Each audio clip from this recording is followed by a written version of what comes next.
السلام علیکم ورحمۃ اللہ وبرکاتہ۔ اعوذ باللہ من الشیطان الرجیم، بسم اللہ الرحمن الرحیم۔ رب اشرح لی صدری ویسر لی امری واحلل عقدۃ من لسانی یفقهوا قولی، یا رب زدنی علما نافعا۔ اللہم صلی علی محمد وعلی آل محمد کما صلیت علی ابراہیم وعلی آل ابراہیم انک حمید مجید۔ اللہم بارک علی محمد وعلی آل محمد کما بارکت علی ابراہیم وعلی آل ابراہیم انک حمید مجید۔ تو یہ ہمارا چوتھا سیشن ہے حضرت یوسف علیہ السلام کو لے کر۔ الحمدللہ ہم نے 3 سیشنوں میں جانا کہ کیسے حضرت یوسف علیہ السلام طویل آزمائشوں سے گزرتے رہے اور صبر کرتے رہے۔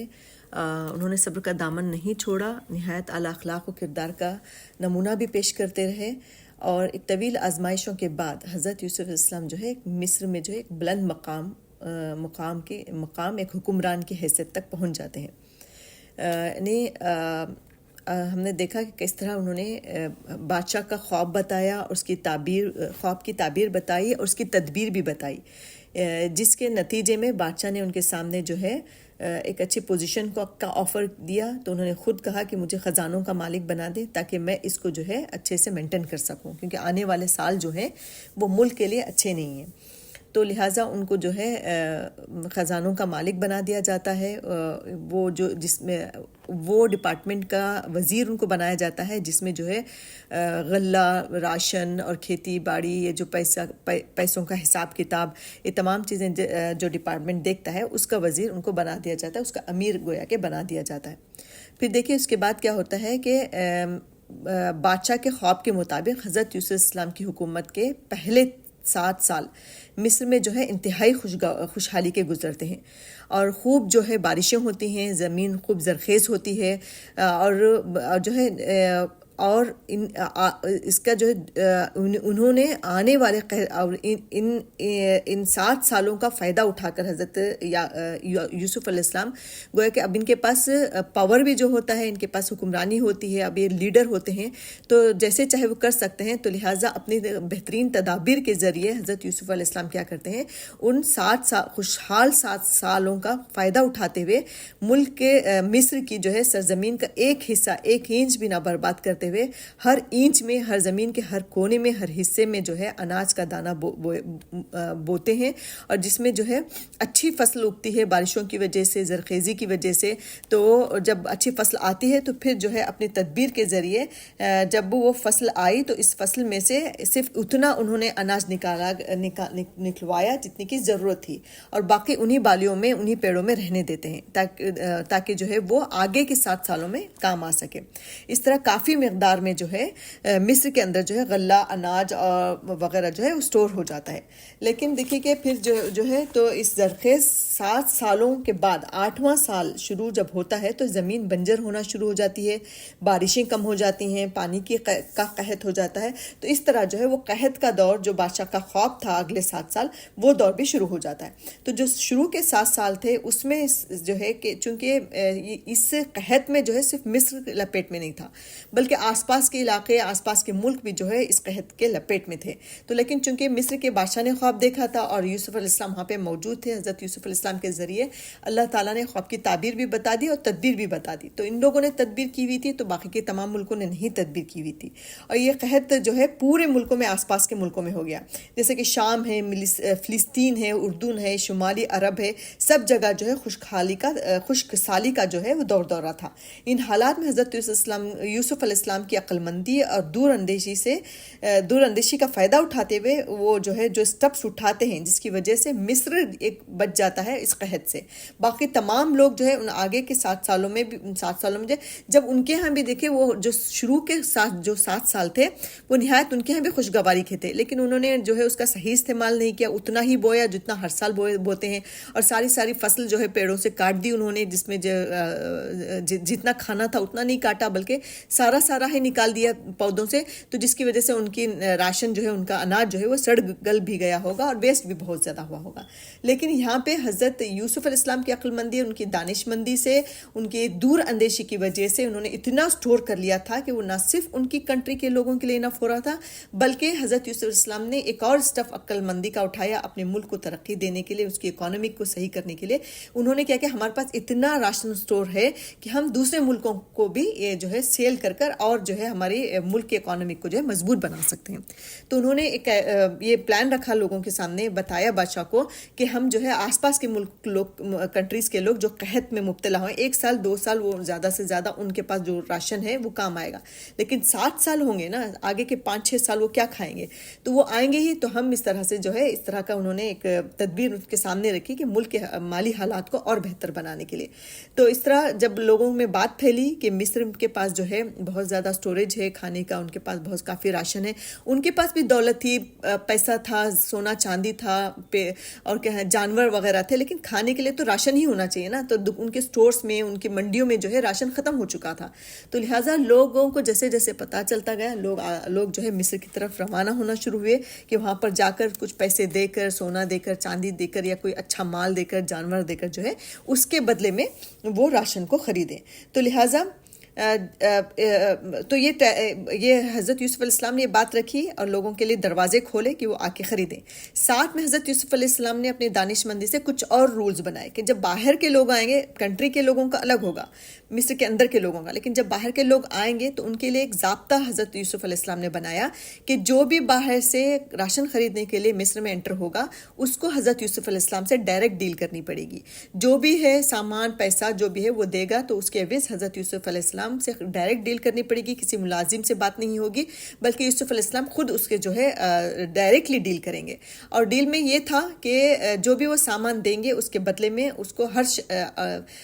اتنا راشن دیا جائے گا کہ ایک اونٹ پر جتنا لادا جا سکتا تھا اتنا ایک شخص کو دیا جائے گا، اس سے زیادہ نہیں دیں گے. ایک تو یہ شرط تھی. دوسری شرط یہ تھی کہ ہر فیملی کا ایک مرد کا آنا ضروری ہے، یعنی اگر کوئی مرد آ رہا ہے تو وہ صرف اپنی فیملی کا کھانا لے گا، اپنی فیملی کے راشن لے گا، لیکن اپنے بھائی بہنوں کا یا اپنے ماں باپ کا اس طرح سے نہیں لے گا. تو جس کو لینا ہے وہ خود آئے گا، کسی کی غیر حاضری میں اس کے بھائی کے یا پڑوسی کے ذریعے جو ہے نہیں بھیجا جائے گا. یہ بھی ان کے ایک ضابطوں میں سے ایک ضابطہ تھا، ایک رول تھا. تو لہٰذا یہ رولز فکس کرنے کے بعد جب لوگ آتے گئے، جوک در جوک قافلے آتے رہے آس پاس کے علاقوں کے، تو اسی طرح جو ہے فلسطین میں بھی یہ بات پھیلی. تو جب حضرت یوسف علیہ السلام کے وہ 10 سوتیلے بھائی جو حاسد بھائی تھے، جب ان کو پتہ چلا کہ مصر میں غلہ موجود ہے، راشن موجود ہے، وہاں پہ جا کے جو ہے ہم خرید سکتے ہیں، تو لہٰذا وہ بھی اپنا قیمتی سامان یا پیسہ جو بھی ہے وہ لے کر وہاں وہ بھی نکلے کہ وہ بھی جا کر جو ہے اناج خریدیں. اب دیکھیں کہ چونکہ حضرت یوسف علیہ السلام نے یہ رول بنایا ہوا تھا کہ باہر سے آنے والا شخص ڈائریکٹ ان سے ڈیل کرے گا، تو لہٰذا ان کے بھائی بھی حضرت یوسف علیہ السلام کے سامنے حاضر ہوئے. تو جب یوسف علیہ السلام کے سامنے ان کے بھائی حاضر ہوئے، یوسف علیہ السلام نے ایک نظر میں پہچان لیا کہ یہ انہی کے بھائی ہیں،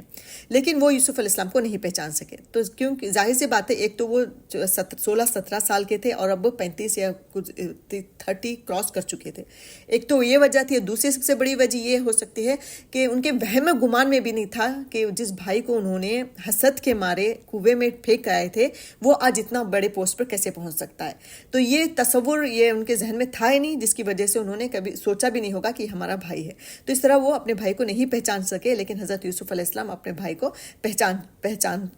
کو تمام بھائیوں کو پہچان لیتے ہیں، لیکن پہچاننے کے باوجود وہ اپنی پہچان کو چھپا کر رکھتے ہیں، خاموشی اختیار کرتے ہیں، ان کو بتاتے نہیں. وہ بھائیوں سے جو ہے کچھ سامان لے کر ان کو غلہ دے بھی دیتے ہیں، لیکن پھر جو ہے اپنے نوکروں سے کہتے ہیں کہ انہوں نے جو سامان غلے کے بدلے میں دیا، راشن کے بدلے میں جو سامان دیا ہے، اس کو خاموشی سے جو ہے ان کے تھیلوں میں ڈال دو، ان کو پتہ نہیں چلنا چاہیے. اب اس کی کیا وجہ تھی وہ اللہ ہی بہتر جانتا ہے. یا تو وہ ان کے ساتھ احسان کا معاملہ کرنا چاہ رہے تھے، یا ان کو برا لگ رہا ہوگا کہ اپنے بھائیوں کو جو ہے سے جو ہے بدلے میں کچھ لے راشن کے. جو بھی وجہ رہی ہوگی، انہوں نے اس کو سامان کو واپس رکھ دیا دیا. پھر دیکھیں کہ پھر چونکہ حضرت یوسف علیہ السلام یہ بھی ایک قانون بنائے ہوئے تھے کہ ہر فرد صرف اپنی فیملی کا لے گا, دوسری فیملی کا نہیں لے گا. تو جب ان 10 بھائیوں نے جب اپنا اپنا لے لیا, اپنا اونٹوں کو لاد لیا انہوں نے, تو انہوں نے اپنے سوتیلے بھائی بن یمین جو کہ حضرت بن یمین جو حضرت یوسف علیہ السلام کے سگے بھائی تھے, ان کا ذکر کیا کہ ہمارا ایک اور بھائی پیچھے رہتا ہے فلسطین میں, اس کے حصے کا بھی راشن دے دیجیے, اور ہمارے والد بھی ہوتے ہیں. تو یوسف علیہ السلام نے کہا کہ ہم نے ایک ضابطہ بنایا ہوا ہے کہ جو غیر موجود ہے ہم اس کو نہیں دیں گے, جو موجود ہے اسی کو دیں گے. تمہارے باپ کا تو سمجھ میں آتا ہے کہ بوڑھے ہیں, ضعیف ہیں, وہ نہیں آ سکتے, ان کے لیے ایکسیپشن ہے, لیکن بھائی کا ہم نہیں دے سکتے. تو ان لوگوں نے بتایا کہ نہیں وہ ہمارا سوتیل کیوں نہیں آیا, اس طرح سے پوچھا حضرت یوسف علیہ السلام نے. تو انہوں نے بتایا کہ وہ بتایا ہوگا کہ وہ ہمارا سوتیلا بھائی ہے, تو ہمارے باپ ہمارے پر بھروسہ نہیں کرتے, اس وجہ سے انہوں نے نہیں بھیجا. تو اس بات پر حضرت یوسف علیہ السلام کہتے ہیں کہ چلو ٹھیک ہے, اس وقت میں تمہاری زبان پر اعتبار کر کے میں اس کا حصے کا اناج بھی, راشن بھی میں تمہارے حوالے کرتا ہوں, لیکن اگلی بار ایسے نہیں ہوگا. اگلی بار جب تم آؤ گے تو تم اپنے اس بھائی کو بھی لے کر آؤ گے, اپنے باپ کو سمجھاؤ, نہیں تو میں کسی بھی حالت میں, کسی بھی صورت میں, بہت سخت لہجے میں انہوں نے کہا کہ میں کسی بھی صورت میں اس کی غیر حاضری کے بغیر, میں غیر موجودگی میں اس کا راشن نہیں دوں گا. تو یہ اتنا سخت لہجہ حضرت یوسف علیہ السلام نے اس لیے بھی اپنایا تھا کیونکہ ان کے اندر ایک تڑپ سی ہو رہی تھی اپنے سوتیلے بھائیوں کو دیکھ کر, اپنے سگے بھائی سے ملنے کی اور اس کے بارے میں حالات جاننے کی. لیکن چونکہ وہ ایک حکمت تھی ان کی کہ انہوں نے اپنے آپ کو جو ہے ظاہر نہیں کیا کہ میں ہی یوسف ہوں, تو لہٰذا انہوں نے کیا کیا کہ یہ بہت سختی سے کہا کہ اگر تم نیکسٹ ٹائم آؤ اور تو میں ہرگز راشن کا ایک دانہ جو ہے میں تمہارے حوالے نہیں کروں گا. تو اس طرح ان کو بول کر حضرت یوسف علیہ السلام ان کو بھیج دیتے ہیں اناج دے کر, اور ان کے ساتھ ان کا سامان بھی واپس چلا جاتا ہے. تو پھر دیکھیں کہ شاید حضرت یوسف علیہ السلام نے وہ سامان رکھنے کی وجہ میں نے بتائی کہ شاید وہ چاہتے ہوں کہ یہ جا کر جب ایک وجہ مفسرین یہ بھی بتاتے ہیں کہ جب یہ جا کر دیکھیں گے کہ سامان ہمارے ساتھ واپس آ گیا, تو وہ دوبارہ جب جلدی واپس آئیں گے سامان واپس لوٹانے کے لیے, تو بن یمین کو جو ہے ساتھ لائیں گے. یہ سوچ کر بھی شاید انہوں نے رکھا ہو, یا احسان کے معاملے میں یا ترس آ گیا ہو بھائیوں کے اوپر, کوئی بھی وجہ ہو سکتی ہے. بہرحال تو جب یہ لوگ واپس فلسطین پہنچے اور تقریباً سال یا 6 مہینے وہ راشن ان کے کام آیا ہوگا, اس کے بعد جب وہ راشن ختم ہونے لگا تو پھر ان کو دوبارہ جانے کی ضرورت پڑی مصر کو. پھر سے دوبارہ سے انہوں نے اپنے جو بھی دولت تھی, جو بھی پیسہ وغیرہ تھا, وہ اس کو لیا اور جانے کے لیے تیاری کی. تو تب انہوں نے اپنے باپ کو بتایا کہ یعقوب علیہ السلام کو بتایا کہ اس مرتبہ بن یمین کا حصے کا غلہ یا راشن جو ہے ہم نہیں لا پائیں گے, کیونکہ بادشاہ نے یہ شرط رکھی ہے, وہاں کے حکمران نے یہ شرط لگائی ہوئی ہے کہ خود آ کر اپنا یہ لے. تو دیکھیں اس کو جو ہے قرآن اللہ تعالیٰ کیسے نقل کرتا ہے اس بات کو, کہ سورہ یوسف کی آیت کا ترجمہ میں کرتی ہوں آپ کے سامنے, کہ باپ نے جب بیٹوں نے کہا کہ آپ بن یمین کو ہمارے ساتھ بھیج دیجئے, تو ظاہر سی بات ہے ایک مرتبہ حضرت یوسف علیہ السلام کے تھرو جو ہے یعقوب علیہ السلام دھوکہ کھا چکے تھے, ان کو جو ہے لاس کر لیا تھا انہوں نے. تو اس وقت دیکھیں ان کا کیا جواب ہوتا ہے کہ باپ نے جواب دیا کہ میں اس کے معاملے میں تم پر ویسا ہی بھروسہ کروں جیسا اس سے پہلے اس کے بھائی کے معاملے میں کر چکا ہوں. اللہ ہی بہتر محافظ ہے اور وہ سب سے بڑھ کر رحم فرمانے والا ہے. پھر جب انہوں نے اپنا سامان کھولا تو دیکھا کہ ان کا مال بھی انہیں واپس کر دیا گیا. یہ دیکھ کر وہ پکار اٹھے, ابا جان اور ہمیں کیا چاہیے, دیکھیے یہ ہمارا مال بھی ہمیں واپس دے دیا گیا, اب بس ہم جائیں گے اور اپنے اہل و عیال کے لیے رست لے کر آئیں گے. رست مطلب راشن لے کر آئیں گے, اپنے بھائی کی حفاظت بھی کریں گے اور ایک تھوڑا سا ایکسٹرا جو ہے راشن بھی ساتھ لے کر آئیں گے. اتنے غلے کا اضافہ آسانی کے ساتھ ہو جائے گا. ان کے باپ نے کہا میں اس کو ہرگز تمہارے ساتھ نہیں بھیجوں گا جب تک کہ تم اب اللہ کے نام سے مجھ کو عہد و پیمان نہ دے دو. اسے میرے پاس سے وہ ضرور واپس لے آؤ گے, اللہ ہے کہ کہیں تم گر ہی نہ جاؤ. یعنی حضرت یعقوب علیہ السلام نے دیکھا کہ یہ مجبوری ہے, بھیجنا بھی بہت ضروری ہے, اور وہی انہوں نے یہ کہا نا کہ اللہ بڑا محافظ ہے. ساتھ ساتھ دیکھیں انسان ہونے کے ناطے ان کا جو خدشہ, ان کا جو خوف ہے اپنے بیٹوں کے فطرت کو لے کر, وہ خوف بھی ہے لیکن ساتھ میں اللہ تعالیٰ پر بھروسہ بھی ہے. تو یہ طریقہ ہے بچوں کی تربیت کا کہ بظاہر تو میں ڈر رہا ہوں کہ باہر کے معاملات کو لے کر کہ فلاں نقصان نہ پہنچا دے, تم نہ پہنچا دو, یا فلاں شخص میرے بچوں کو نقصان نہ پہنچا, لیکن اس سے بڑھ کر مجھے اللہ کی ذات پہ بھروسہ ہے, کیونکہ اللہ تعالیٰ جب تک نہیں چاہے گا تب تک کوئی کسی کا نقصان نہیں پہنچا سکتا. تو یہ بات بیچ میں انہوں نے حضرت یعقوب علیہ السلام نے کی کہ اللہ تعالیٰ جو ہے سب سے بڑا محافظ ہے, تم چاہے کتنا بھی بگاڑنا چاہو لیکن بگڑ نہیں سکتا. تو یہ بھروسہ کرتے ہوئے پھر انہوں نے کہا, پھر ان سے جو ہے عہد لیا کہ تم مجھے پرامس کرو, اللہ کے نام پہ میرے ہاتھ پر عہد کرو کہ تم جو ہے بن یمین کو لے کر جاؤ گے تو اس کو صحیح سلامت واپس لے کر آؤ گے. اس طرح انہوں نے ان سے پرومس لی کہ اس کو کوئی نقصان نہیں پہنچاؤ گے، پہنچنے نہیں دو گے، تو اس کو ہرگز تمہارے ساتھ. پھر انہوں نے کہا کہ اسے میرے پاس ضرور واپس لے کر آؤ گے، الا ہے کہ کہیں تم گر ہی جاؤ، کہیں ہو سکتا ہے کہ کوئی ایکسیڈنٹ ہو جائے، کہ واقعی کوئی واقعہ ہو جاؤ، اللہ کی مرضی ہو، اس کے علاوہ تم اس کو کوئی نقصان نہیں پہنچاؤ گے. جب انہوں نے اس کو اپنے عہد دے دیے تو اس نے کہا دیکھو ہمارے اس قول پر اللہ تعالیٰ نگہبان ہے. یعنی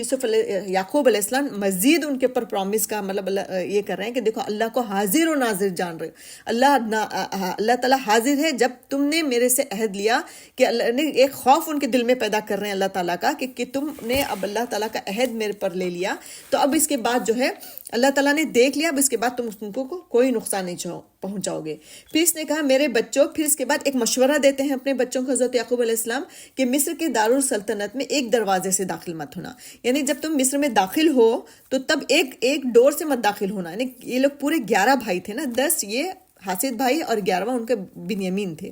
تو 11 بھائی ایک جھتا بن کر، ایک گروپ بن کر داخل مت ہونا، بلکہ مختلف دروازوں سے جانا. اب دیکھیں کہ یعقوب علیہ السلام کو یعقوب علیہ السلام نبی بھی تھے اور ایک ساتھ میں ان کو جو ہے سیاسی حکمتیں بھی پتہ تھیں، تو ان کو پتہ تھا کہ ملک کے حالات کیسے چل رہے ہیں. خود مصر میں بھی اور مصر کے آس پاس کے بھی قحط سالی کا زمانہ ہے، چور ڈاکو گھس سکتے ہیں، گھسنے کے پورے خدشات ہیں، اور حکمرانوں کو اور وہاں کے جو فوج ہوتی ہے ان کو وہ لوگ پوری اپنی نگاہ رکھے ہوئے ہوں گے سارے ڈوروں پہ. جب وہ دیکھیں گے کہ ایک بنچ آف پیپل کا مطلب ایک بڑا سا گروپ ایک ہی دروازے سے داخل ہو رہا ہے، تو کہیں وہ لوگ یہ نہ سمجھیں کہ یہ لوگ لوٹ مار کے لیے آئے ہیں. تو اس خدشے سے حضرت یوسف علیہ السلام نے ان کو آگاہ کیا کہ تم لوگ نا مختلف دروازوں سے جانا، الگ الگ ڈور سے الگ الگ بھائی داخل ہونا، تاکہ ان لوگوں کو تمہیں دیکھ کر کوئی خوف پیدا نہ ہو. اور ظاہر سی بات ہے اگر خوف پیدا ہوتا وہ ارسٹ کر لیے جائیں یا ان کو نقصان پہنچا جائے، یہ بھی خوف ان کے دل میں تھا. تو انہیں خوف کے سارے دروازے انہوں نے بند کیے، پھر اللہ تعالیٰ پہ بھروسہ کیا. ساری حکمتیں انہوں نے بچوں کے سامنے رکھ دی، ان سے پرومس لے لیا، ان سے عہد لے لیا، اور ان کو بتا دیا کہ تم الگ الگ دروازے سے جانا. پھر اللہ پہ کہا کہ سب سے بڑا محافظ جو ہے اللہ تعالیٰ ہے. تو اس طرح انہوں نے جو ہے ان کے سامنے ایک مشورہ دیا کہ تم الگ الگ دروازے سے داخل ہونا. اور دیکھیں کہ پھر اور واقعہ بھی یہی ہوا کہ جب وہ اپنے ابا کی ہدایت کے مطابق شہر میں داخل ہوئے، یعنی وہ جب شہر میں گئے، دیکھیں کہ ایک طرف تو وہ حضرت یعقوب علیہ السلام کا یہاں پر بھی ہمیں ایک لیسن ملتا ہے، ایک چیز ایک نقطہ ہے کہ ایک طرف وہ عالم اسباب کے قوانین کے مطابق اپنی ایسی تدبیریں کر رہے ہیں. یعنی میں جو کر سکتی ہوں، وہ جو کر سکتے تھے وہ وہاں پہ کر رہے ہیں. انہوں نے مشورہ سب سے پہلے تو ان کو سب سے پہلے انہوں نے کیا جملہ کہا تھا کہ کہیں ایسا نہ ہو کہ جو تم نے اپنے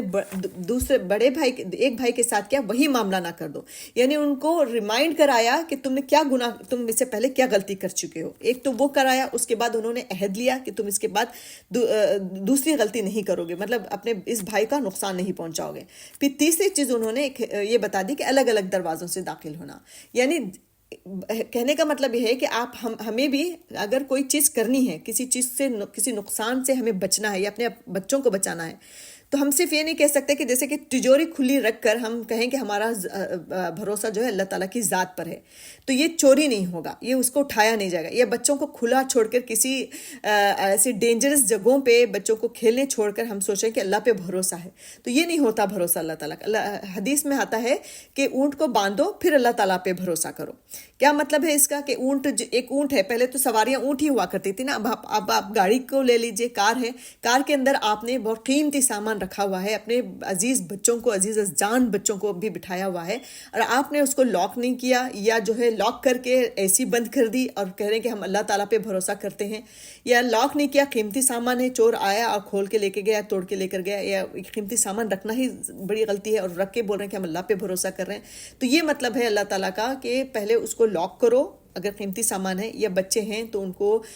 ہوا کا انتظام کرو کھولنے کے اس کے بجائے، یا باہر نکالو، پھر اللہ تعالیٰ کی ذات پہ بھروسہ کرو. اللہ کے نبی صلی اللہ علیہ وسلم کی حدیث کا مطلب یہ ہے کہ اونٹ کو باندھو پھر اللہ کی ذات پر بھروسہ کرو. تو یہ حضرت یعقوب علیہ السلام نے یہاں پر کیا کہ انہوں نے جتنے اسباب اپنی طرف سے ہو سکتے تھے انہوں نے کیے. ان کو یاد دلایا اپنا گناہ، ان سے عہد لیا، ان کو کہا کہ مختلف دروازوں سے داخل ہو، تاکہ جو ہے تم کسی سازش کا کسی مصیبت میں مبتلا ہو جاؤ جاؤ اور اس میں میرا بیٹا ضائع ہو جائے اور تم آ کر کہو کہ بیٹے کے ساتھ یہ حادثہ ہو گیا. تو اس طرح کی پوری چیزیں کرنے کے بعد پھر انہوں نے یہ کہا کہ اللہ تعالیٰ جو ہے بہترین تدبیریں کرنے والا ہے, اللہ تعالیٰ سب سے بڑا محافظ ہے. یعنی دونوں باتیں وہ ہمیں سکھا رہے ہیں, اللہ پہ بھروسہ بھی بہت ضروری ہے اور اپنے اسباب کا اپنے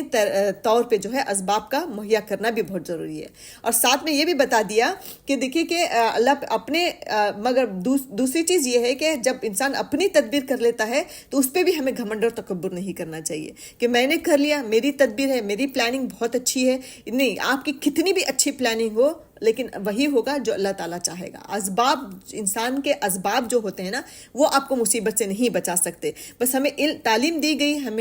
ہمیں شریعت تربیت دیتی ہے کہ اپنے اسباب ضرور کرو, پھر اللہ پہ بھروسہ کرو, لیکن وہی ہوگا جو اللہ تعالیٰ کی ذات چاہے گی. اللہ چاہے گا اسباب کے باوجود بھی ہمیں نقصان پہنچ سکتا ہے, اللہ چاہے گا تو اسباب کے بغیر بھی ہمیں اللہ تعالیٰ فائدہ پہنچا سکتا ہے. لیکن بس ہمیں تعلیم, قرآن و حدیث میں تعلیم دی گئی کہ ہم اپنے اسباب کریں, اپنے ہتھیار نہ ڈالیں, جہاں تک ممکن ہو ہم اپنی کوشش کریں, پھر اللہ کی ذات پر بھروسہ کریں. تو یہ چیز ہمیں ملتی ہے یہاں سے. پھر آگے دیکھیں کہ پھر وہ کیا ہوا, دروازے میں داخل ہوئے. پھر ان 11 بھائیوں نے حضرت یعقوب السلام کی ہدایت کے مطابق مختلف دروازوں سے, ڈیفرنٹ دروازوں سے وہ لوگ داخل ہوئے مصر کے اندر. جب حضرت یوسف علیہ السلام نے اپنے بھائی کو دیکھا, یعنی جب وہ گئے ہوں گے تو حضرت یوسف پھر سے دوبارہ سے اسی قانون کے تحت کہ یوسف علیہ السلام سے ڈائریکٹ ان کا جو ہے ڈیل ہوگی, تو یوسف علیہ السلام کے پاس گئے. اب اس مرتبہ جو ہے بنیامین بھی جو ہے ان کے ساتھ تھے. جیسے بنیامین کے نظر پڑی ہوگی حضرت یوسف علیہ السلام کی, آپ محسوس کر سکتے ہیں کہ کیا حالت ہوئی ہوگی ان کی. کتنے سالوں بعد ان کا اپنا سگا بھائی جسے وہ بے پناہ محبت کرتے تھے اور چھوٹے بھی تھے وہ, تو انہوں نے دیکھا ہوگا تو کیسے مطلب کسی طرح ایسے جیسے تیسے کر کے انہوں نے اس کو الگ سے لیا اور الگ سے ملاقات کی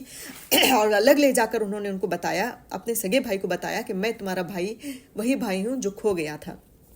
یعنی کہ یوسف, میں یوسف ہوں تمہارا بھائی. تو انہوں نے اپنی ساری داستان بتائی ہوگی. پھر اس بھائی نے, بنیامین نے بھی اپنی داستان بتائی ہوگی کہ کس طرح ان کے بھائیوں نے بھی ان کے پر ظلم کیا. تو اسی وجہ سے قرآن کی آیت ہے, اس آیت سے پتہ چلتا ہے کہ حضرت یوسف کے پیچھے بھی, حضرت بنیامین کے اوپر بھی ان کے بھائیوں نے بہت زیادہ ظلم و ستم کیا حسد کی وجہ سے, اور ان سے جو ہے ستایا ہوگا بہت زیادہ, گالی گلوچ کے ذریعے, مار پیٹ کے ذریعے, جو بھی ہوگا. تو قرآن کی اس آیت سے پتہ چلتا ہے کہ حضرت یوسف علیہ السلام اپنے بھائی کو اپنا تعارف دینے کے بعد کہتے ہیں کہ فلا تبتئس بما كانوا يعملون, اب تو ان باتوں کا غم نہ کر جو یہ لوگ جو یہ لوگ کرتے تھے. یعنی اب تمہیں کوئی غم کرنے کی بات نہیں ہے, اب میں تمہیں مل گیا ہوں, اب میں تمہیں جو ہے اس غم سے, ان کے ظلم سے جو ہے بچاؤں گا. اور اس طرح انہوں نے ان کو کہا ہوگا. لیکن دیکھیں مشکل یہ تھی کہ اب بھی وہ بنیامین کو اپنے پاس روک بھی نہیں سکتے تھے, کیونکہ جس طرح حضرت یوسف علیہ السلام نے اپنے ادارے کا, اپنے ڈپارٹمنٹ کے لیے رول بنائے تھے کہ ڈائریکٹ ان سے ملیں گے اور ایک جو شخص آیا اسی کا غلہ ملے گا, اسی طرح بادشاہ نے بھی ایک رول بنایا ہوا تھا پورے ملک کو لے کر کہ اس قحط سالی کے زمانے میں, جو بڑا بادشاہ تھا اس وقت کا, اس نے یہ رسول بنایا ہوا تھا کہ اس قحط سالی کے زمانے میں اگر بیرونی ملک, یعنی کہ باہر سے اگر کوئی غلہ لینے جو بھی آتا ہے وہ یہاں پہ رکے گا نہیں, وہ آئے گا, وہ اپنا ڈیل کرے گا, پیسہ جو بھی ہے دے گا اور غلہ لے کر فوراً نکل جائے گا, وہ اس کو اسٹے کرنے کی کوئی اجازت نہیں تھی. تو اب یوسف علیہ السلام چاہ رہے تھے کہ اپنے بھائی کو ان کے ظلم سے بچائیں اور امیڈیٹ بچائیں. ظاہر سی بات ہے, اتنے سال وہ اتنے ان کے ظلم سہتا رہا, اب ان کے پاس پاور تھا, اختیار تھا, ایک بڑے آدمی بن چکے تھے یہ. اب کیسا ان کا دل کر رہا ہوگا کہ کیسے میں اس کو روک لوں, لیکن چونکہ بادشاہ کا ایک قانون تھا کہ کوئی شخص باہر کا نہیں رک سکتا, تو انہوں نے کیا کیا, اپنے بھائی کو اپنے پلاننگ میں شامل کیا, اپنے بنیامین کو شامل کیا, اور انہوں نے ایک پلان کیا, تدبیر کیا کہ میں میرا جو لوٹا, پیالہ جو تھا جس سے وہ پانی بھی پیتے تھے, جس سے وہ ناپ کر جو ہے لوگوں کو راشن بھی دیتے تھے حضرت یوسف علیہ السلام, تو شاید وہ سونے یا چاندی کا ہی رہا ہوگا. ظاہر سی بات ہے, اتنی بڑی حکومت تھی اور یہ اتنے بڑے حکمران تھے. تو اس کو وہ بولے کہ بنیامین کو کہ میں اس کو تمہارے تھیلے میں ڈال دیتا ہوں, تو لوگ جب پکڑیں گے تو تمہیں چور سمجھیں گے, پھر دیکھتے ہیں آگے کیا ہوتا ہے. تو اس طرح حضرت یوسف علیہ السلام نے اپنے بھائی کے ساتھ مل کر پلان کیا اور خاموشی سے کیا, اور کسی کو اس کی خبر انہوں نے نہ اپنے جو ان کے جو ملازم تھے, جو وہاں کے وہ تھے شاہی ملازمین جو تھے, ان کو بھی نہیں ہونے دی. صرف ان دونوں بھائیوں کے اندر یہ راز تھا. پھر انہوں نے کیا کیا, وہ چپکے سے جا کر بغیر کسی کو بتائے دکھائے وہ پیالہ بنیامین کے تھیلے میں انہوں نے رکھ دیا. تو پھر جب یہ پورا قافلہ, جب سارے ان کے 11 بھائیوں کا قافلہ جو تھا پورا اپنا راشن غلہ لے کر اپنے اونٹوں پہ سوار کر کر لاد کر جب آگے بڑھنے لگے تو ملازمین نے شور مچانا شروع کر دیا کہ بادشاہ کا پیالہ مس ہو گیا ہے، نظر نہیں آ رہا، دکھ نہیں رہا ہے. تو تب سب نے آپس میں کہا کہ اس قافلے کو روکو، کیونکہ یہی ابھی ہم نے اسی اسکیل کے ذریعے ان کو دیا تھا. تو ان کو روکا. پھر جب روکنے کے بعد تو بھائیوں نے کہا، ان کے 10 بھائیوں نے کہا، جس کو دیکھیں کہ اس میں پورا قرآن کے میں آیت کا ٹرانسلیشن بھی پڑھ کے سناتی ہوں اس کا میں، کہ سرکاری ملازموں نے کہا، سورہ یوسف ہی کی آیات ہیں یہ، سرکاری ملازموں نے کہا بادشاہ کا پیمانہ ہم کو نہیں ملتا. پیمانہ مطلب وہ اسکیل، وہ پیالہ، اور جو شخص اس کو لا کر دے گا اس کو بڑا انعام دیا جائے گا، اس کا ذمہ میں لیتا ہوں. ان بھائیوں نے کہا خدا کی قسم تم لوگ خوب جانتے ہو کہ ہم اس ملک میں فساد پیدا کرنے نہیں آئے، ہم چوری کرنے والے لوگ نہیں ہیں، یعنی ہم کوئی ایسی ویسی فیملی کے لوگ نہیں ہیں. یہ تو قحط کا زمانہ ہے کہ ہم آپ کے پاس آ گئے راشن خریدنے کے لیے، ہم چوری کرنے کے لیے نہیں آئے، ہم فساد برپا کرنے کے لیے نہیں آئے. تو تب اس بات پہ ملازمین نے کہا، انہوں نے کہا کہ اچھا اگر تمہاری بات جھوٹی نکلی تو چور کی کیا سزا ہونی چاہیے. اب دیکھیں کہ اللہ تعالیٰ کی کیسی حکمتیں ہیں کہ چور کی کیا سزا ہونی چاہیے یہ بھی اللہ تعالیٰ انہی بھائیوں کی زبان سے کہلوا رہا ہے. کہ خود ملازمین نے ان سے پوچھا کہ اگر واقعی تمہارے بیگوں سے، تمہارے تھیلوں سے اگر وہ چوری کا سامان نکل جائے گا تو تم بتاؤ کہ تمہاری کیا سزا ہونی چاہیے. تو ان بھائیوں نے ایک ساتھ کہا کہ اس کی سزا یہ ہونی چاہیے کہ جس کے تھیلے میں سے سامان نکلے گا آپ اس کو اپنے پاس رکھ لیجئے. دیکھیے یہ قانون چوری کی سزا کا یہ جو قانون ہے، یہ یاد رکھیں کہ یہ ابراہیمی خاندان کے افراد تھے نا، یہ ابراہیم حضرت یعقوب کے اولاد تھے. تو ابراہیمی خاندان میں اس وقت چور کی سزا یہ تھی کہ جو کوئی چوری کرے گا، جس کا مال چوری کیا ہے وہ اس کا غلام بن جائے گا، وہ اسی کے پاس رہے گا. یہ جو ہے قانون تھا ابراہیمی خاندان کا. تو وہی اپنے خاندان کا، اپنے افراد کا جو انہوں نے اصول ان کے سامنے رکھا کہ ہمارے یہاں چور کی سزا یہی ہوتی ہے کہ چور کو رکھ لیا جائے، جس کے تھیلے میں سے آپ کو وہ ملے گا، پیالہ ملے گا، آپ اس کو اپنے پاس رکھ لیجئے. تو انہوں نے کہہ دیا. پھر اس کے بعد کیا ہوا کہ ہمارے ہاں تو ایسے ہی سزا دی جاتی ہے اور اسی طریقے پہ دی جاتی ہے. تب یوسف علیہ السلام نے اپنے بھائی سے پہلے یوسف علیہ السلام آئے اور خود یوسف علیہ السلام نے سب کی تلاشی لینی شروع کی. پہلے 10 بھائیوں کی پھر جو ہے بنیامین کی لاسٹ میں کی، تو وہاں سے ان کو وہ مل جاتا ہے. اب یہاں پہ غور کرنے کی بات یہ ہے کہ پھر جب ان کو بنیامین کے تھیلے سے وہ چیز ملتی ہے تو اس طرح ہم نے یوسف کی تو وہ کیا کہتے ہیں کہ اللہ تعالیٰ آگے کہہ رہا ہے کہ اس طرح ہم نے یوسف کی تائید اپنی تدبیر سے کی. اب دیکھیں کہ یہاں پہ ایک سوال ذہن میں آ سکتا ہے کہ یوسف علیہ السلام چونکہ ایک نبی تھے، اور نبی کے لیے کیا یہ شان ہے کہ وہ اس طرح کی چال چلیں کہ کسی کے اوپر جھوٹا الزام لگائیں، کسی کے اوپر چوری کا الزام لگائیں اپنا مقصد پورا کرنے کے لیے. تو ایسا کوئی شائبہ، ایسا کوئی شک ہمارے جیسے لوگوں کے دماغوں میں نہ آئے. اسی وجہ سے اللہ تعالیٰ نے اسی آیت میں آگے فرما دیا کہ اس طرح ہم نے یوسف کی مدد کی اپنی تدبیر کے ذریعے. یعنی اس تدبیر، اس پلاننگ کی پوری ذمہ داری اللہ تعالیٰ نے اس آیت میں اپنے اوپر لے لی کہ یہ یوسف کی پلاننگ نہیں تھی بلکہ ہماری پلاننگ تھی. ہم نے یوسف کو وحی کے ذریعے یا کسی بھی ذریعے سے ان کے دماغ میں ڈالا کہ تم اس طرح کر کے یوسف کو اپنے پاس رکھو، اس طرح کی پلاننگ کر کے اپنے بھائی کو اپنے پاس رکھ سکتے ہو. کیونکہ دیکھیں کہ یوسف کو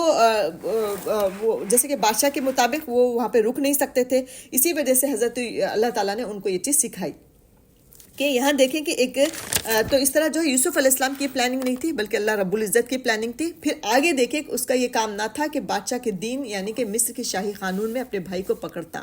اللہ ایک اللہ ہی ایسا چاہتا، یعنی اللہ چاہ رہا تھا. اللہ تعالیٰ نے تدبیر ان کو سکھائی، اللہ تعالیٰ نے پلاننگ دی. اور اگر آپ غور کریں تو یہاں پہ حضرت یوسف علیہ السلام نے کوئی جھوٹ نہیں بولا تھا، کسی کے پر تہمت نہیں لگائی تھی. جس کے پر تہمت لگ رہی تھی اس کو پہلے سے انہوں نے اپنی پلاننگ میں شامل کیا ہوا تھا، یعنی کہ اپنے بھائی کو انہوں نے بتا دیا تھا بنیامین کو کہ میں تمہارے تھیلے میں یہ پیالہ رکھوں گا. تو اس طرح جو ملزم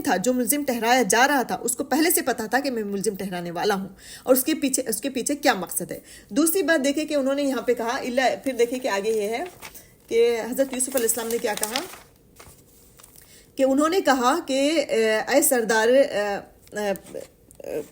ہاں پھر کیا ہے کہ ساتھ ہی ساتھ سارے بھائی پریشان بھی ہو گئے. اس کے بعد دیکھیے کہ جب وہ کھڑے ہو گئے، جب 10 بھائیوں نے دیکھا کہ پیالہ بنیامین کے تھیلے سے نکلا تو کیا ہوا، تو فوراً انہوں نے ایک جھوٹی بات بنا کر اپنے آپ کو اس بھائی سے الگ کر دیا اور یہاں پہ پھر انہوں نے اپنی جو ہے کیا بولتے ہیں گرے ہوئے اخلاق کا مظاہرہ کیا. ایک طرح سے ایک لفظ غلط الفاظ استعمال نہیں کیا جا رہا ہے چونکہ تھے تو وہ نبی کے بھائی, کہ انہوں نے اپنے غلط اخلاق و کردار کا پھر سے دوبارہ سے ایک مظاہرہ دیا. کہ انہوں نے کیا کیا, جیسے ہی دیکھا کہ پیالہ جو ہے وہ کپ جو ہے وہ بنیامین کے تھیلے سے نکلا تو انہوں نے فوراً جو ہے جھوٹ بات کہہ کر اپنے آپ کو اس بھائی سے الگ کر لیا, اور اس کے ساتھ ہی اس کے بھائی کو بھی اپنے لپیٹ میں لے لیا. یعنی حضرت یوسف علیہ السلام کے بارے میں بھی کہا کہ یہ چوری کرے تو کوئی عجیب بات نہیں ہے کیونکہ اس سے پہلے اس کا بھائی یوسف بھی چوری کر چکا ہے. تو دیکھیں کہ جھوٹ, ایک تو جھوٹ بول رہے تھے, اوپر سے یوسف علیہ السلام کے سامنے ہی بول رہے تھے, ان کو پتہ ہی نہیں تھا کہ یہ یوسف ہے. تو لیکن یوسف علیہ السلام تو سامنے ٹھہرے تھے. تو آپ اس سے اندازہ لگائیے کہ حضرت یوسف علیہ السلام کے بعد بنیامین کے ساتھ ان کا کیسا سلوک رہا ہوگا. یہاں پہ وہ حالانکہ وہ چوری انہوں نے نہیں کی تھی, لیکن اس کے باوجود انہوں نے کہا یہ چوری کر رہا ہے تو کوئی عجیب بات نہیں. اس سے پہلے تو منع کر رہے تھے, لیکن جیسے پکڑے گئے تو کہنے لگے کہ کوئی عجیب بات نہیں ہے, کوئی بڑی بات نہیں, کیونکہ یہ بھی چور ہے, اس کا بڑا بھائی بھی چور تھا, اس طرح سے کہا. تو اب حضرت یوسف علیہ السلام دیکھیں سامنے کھڑے ہوئے اپنے بارے میں اس طرح کا سن رہے ہیں. ایک تو ان کے ساتھ اتنا برا سلوک انہوں نے کیا ہوا تھا, اور ابھی تک اتنے سالوں گزرنے کے باوجود بھی ان کی فطرت نہیں بدلی ہوئی تھی. یعنی کہ حسد ایک ایسی چیز ہے جو کبھی ختم نہیں ہوتا جب تک کہ ہم خود اپنی کوشش نہ کر لیں. خود ہم جو ہے اپنے آپ سے جب تک نہیں لڑتے تب تک جو ہے حسد کا مادہ ختم نہیں ہوتا. نہ صرف ختم ہوتا ہے بلکہ کم بھی نہیں ہوتا. لڑنے سے کیا ہوتا ہے, ختم نہ بھی ہو لیکن کم ضرور ہو جاتا ہے. کمینے سے کمینہ انسان کو بناتا وہ چلا جاتا ہے. وہی حالت ان کے بھائیوں کے ساتھ ہوا. اتنے سال گزرنے کے باوجود بھی نہ ان کو شرمندگی تھی, نہ ان کو اپنے گناہ کا احساس تھا, بلکہ یہاں پہ مزید انہوں نے جو ہے اتنا خنس ان کے دلوں میں بھرا ہوا تھا کہ انہوں نے جو ہے فوراً جو ہے جھوٹ باندھا اور اپنے بڑے اس بھائی کے لیے بھی جھوٹ باندھا. تو یہ حضرت یوسف علیہ السلام پہ کیا گزر رہی ہوگی ہم لوگ سمجھ سکتے ہیں کہ حضرت یوسف علیہ السلام سامنے ہی کھڑے ہوئے ہیں اور سن رہے ہیں, اور انہوں نے پورے حلم اور درگزر سے کام لیتے ہوئے آہستہ سے اپنے دل میں کہا کہ بڑے ہی برے ہو تم لوگ جو مجھ پر اتنا بڑا الزام لگاتے ہو. اتنا کہہ کر وہ خاموش ہو گئے. انہوں نے ضبط کر لیا, انہوں نے تبھی بھی اپنے آپ کو ظاہر نہیں کیا اور خاموش رہے. دیکھیے ساتھ ہی جو ہے اب ان 10 بھائیوں کا معاملہ کیا تھا کہ باپ کو عہد پرومس دے کر آئے تھے, وہ بھی اللہ کے نام کا, کہ ہم آپ کے بیٹے کو بحفاظت لے کر آئیں گے. تب ان کو خوف ہونے لگا کہ اب کیسا باپ کا سامنا کریں گے. تو اب ساتھ ہی سارے بھائی پریشان ہو گئے, اب کیسے بنیامین کے بغیر وہ فلسطین واپس جائیں گے, کیونکہ باپ سے تو انہوں نے عہد لیا ہوا تھا. تو اس سلسلے میں بھی دیکھیں کہ قرآن کی آیت کہ انہوں نے کہا, تو انہوں نے کیا کیا, حضرت یوسف علیہ السلام کے سامنے ایک ریکویسٹ کی اور کہا کہ ہمارا باپ بہت بوڑھا ہے اور اندھا بھی ہے, اس کی جگہ آپ ہم میں سے کسی اور کو لے لیں, لیکن اس کو نہ لیں کیونکہ وہ ہمارے پر بھروسہ نہیں کریں گے اس مرتبہ, وہ مر ہی جائیں گے. کیونکہ ایک بھائی جو ہے, انہوں نے دل میں سوچا ہوگا کہ ایک بھائی کی وجہ سے وہ اتنا اتنے غمزدہ تھے. ایک مفسرین کہتے ہیں کہ آتا ہے کہ ان کی آنکھیں جو ہے سفید ہو چکی تھی, وہ اندھے ہو چکے تھے رو کے یوسف کے غم میں.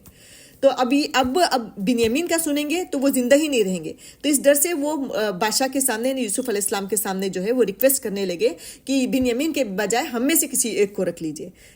یہ ہمارے لیے بہتر ہے, لیکن ہم بنیامین کو نہیں چھوڑ سکتے. تو اس پر یوسف علیہ السلام نے کیا کہا, اللہ کی پناہ, دوسرے کسی شخص کو ہم کیسے رکھ سکتے ہیں جس کے پاس ہم نے اپنا مال پایا ہے, اس کو چھوڑ کر دوسرے کو رکھیں گے تو ہم ظالم ہوں گے. تو یہاں پہ بھی ایک نقطہ غور کرنے کا ہے کہ یوسف علیہ السلام نے یہ نہیں کہا کہ جس نے چوری کی اس چور کو ہم رکھیں گے, بلکہ انہوں نے کہا کہ میں کیسے کسی کے پر ظلم کر سکتا ہوں, قانون تو تم نے ہی ہمیں سزا بتائی کہ جس کے پاس سے سامان ملے اس کو ہم رکھ لیں, تو جس کے پاس سے سامان ملا اس کو چھوڑ کر میں دوسرے کو کیسے رکھ سکتا ہوں, اگر میں ایسا کروں گا تو ظلم کروں گا. تو یہاں پہ دیکھیں کہ کیسے انہوں نے, میں نے بتایا نا کہ نبی جو ہوتے ہیں وہ ان سے غلطی اللہ تعالیٰ سرزد ہونے نہیں دیتا, کسی بھی طرح سے روک لیتا, اور وہ بہت احتیاط کرتے ہیں. جہاں پر بھی اگر اس طرح کا معاملہ ہو کہ کوئی, اب یہ انہوں نے کہا نا کہ چوری کا لفظ استعمال نہیں کیا, بلکہ کہا کہ جس کے پاس ہم نے اپنا مال پایا ہم اس کو رکھیں گے, ہے نا. تو ایک تو انہوں نے اپنے پلاننگ میں شامل کیا ہوا تھا, اور دوسرا جو ہے یہاں پہ بھی حضرت یوسف علیہ السلام جھوٹ بات نہیں بول رہے, بلکہ صحیح بات بول رہے ہیں کہ جس کے سامان میں سے. دیکھیں ایک طرح سے دیکھا جائے تو احتیاط کے ساتھ چور نہیں کہتے ہوئے, بلکہ صرف یہ کہتے ہیں کہ جس کے پاس ہم نے اپنا مال پایا ہے اس کو رکھ لیا. تو شرعی اصطلاح میں اس کو توریہ کہا جاتا ہے. توریہ کہتے ہیں, یعنی توریہ کی شریعت جو ہے آپ کو اجازت دیتی ہے. یعنی توریہ کس کو کہتے ہیں, یعنی حقیقت پر پردہ ڈالنا, یا جو واقعہ ہے اس کو چھپاتے ہوئے کسی ظلم سے بچنے کے لیے, کسی بڑے نقصان سے لوگوں کو بچانے کے لیے, کسی کو ظلم سے بچانے کے لیے کوئی حقیقت کو چھپا کر, ہائٹ کر کوئی دوسرا واقعہ اس کے سامنے پیش کر دینا, کوئی مطلب سمجھ رہے ہیں نا, اس کو توریہ کہا جاتا ہے. اور یہ توریہ کی اجازت جو ہے شریعت آپ کو دیتی ہے, وہی توریہ جو ہے حضرت یوسف علیہ السلام نے کیا. اور توریہ کی شرائط یہی ہے کہ اس کو صرف اپنا مطلب نکالنے کے لیے نہیں ہونا چاہیے, بلکہ جو ہے کسی کو ظلم سے بچانے کے لیے یا اپنے آپ کو ظلم سے بچانے کے لیے وقتی طور پر آپ نے حقیقت پر پردہ ڈال کر اسی طرح کی کوئی اسٹوری کریٹ کر دی، لیکن جھوٹ بھی نہیں ہے اور جو ہے کسی کو نقصان بھی نہیں پہنچ رہا ہے اور آپ بھی ظلم سے نجات حاصل کر رہے ہیں۔ تو بالکل حضرت اس سارے معاملے میں حضرت یوسف السلام نے دیکھیں کہ کس طرح جائز توریہ کی شرائط کو پوری کی۔ انہوں نے کیا کیا، پہلے بھائی کو اپنے پلاننگ میں شامل کیا، اور مگر ملازموں کو انہوں نے نہیں بتایا کہ اگر ملازموں کو بتاتے تو ایک چال ہو جاتی، رائٹ؟ تو ملازموں کو انہوں نے نہیں بتایا، ملازم تو انہوں نے اپنی جاب کی، انہوں نے ڈھونڈا اور ایک پہلے میں ملا تو انہوں نے اٹھا کے انہوں نے چوری کا الزام لگایا، حضرت یوسف علیہ السلام نے نہیں لگایا۔ اور اس طرح جو ہے انہوں نے پوری شرائط کو پورا کرتے ہوئے، ایک توریہ کرتے ہوئے، ایک اپنے بھائی کو جو ہے اپنے پاس رکھنے کی انہوں نے ایک پلاننگ کی۔ تو اس طرح کا توریہ آپ دیکھیں گے نبی صلی اللہ علیہ وسلم کے غزوات میں بھی ہمیں ملتا ہے۔ حضرت ابراہیم علیہ السلام کی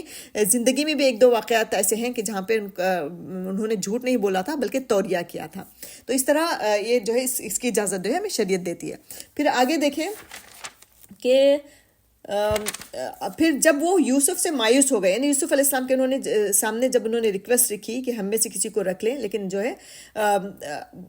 ان کو چھوڑ دیں، تو یوسف علیہ السلام نے رد کر دیا، منع کر دیا کہ میں کسی کے پر ظلم نہیں کرتا، جس کے سامان میں سے پیالہ نکلا ہے میں اسی کو رکھوں گا۔ تو جب وہ یوسف سے مایوس ہو گئے تو ایک طرف ہٹ کر ان لوگوں نے آپس میں مشورہ کیا کہ اب ہمیں کیا کرنا چاہیے۔ تو اس میں سے جو بڑا بھائی تھا جس کا نام یہودا تھا، وہی بھائی جو یوسف علیہ السلام کو جب انہوں نے قتل کی سازش کی تھی تو اسی بھائی نے تب مشورہ دیا تھا کہ قتل نہ کرو بلکہ ان کو کنویں میں پھینک دو۔ تو اسی بھائی نے ان کو دوبارہ سے احساس دلایا کہ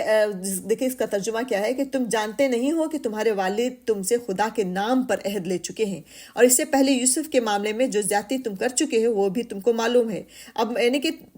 یوسف کے معاملے میں تم زیادتی کر چکے ہو، اب جا کر تم والد سے کچھ بھی ریزن بولو گے وہ تم پر یقین نہیں کریں گے۔ یہ بھائی ان کو یاد دلا رہا ہے۔ تو اب میں تو یہاں سے ہرگز نہ جاؤں گا جب تک کہ میرے والد مجھے اجازت نہ دے دیں یا پھر اللہ ہی میرے حق میں کوئی فیصلہ کر دے۔ تو جو سب سے بڑے بھائی تھے یہودا، تو وہ وہاں پہ ڈٹ گئے کہ اب میں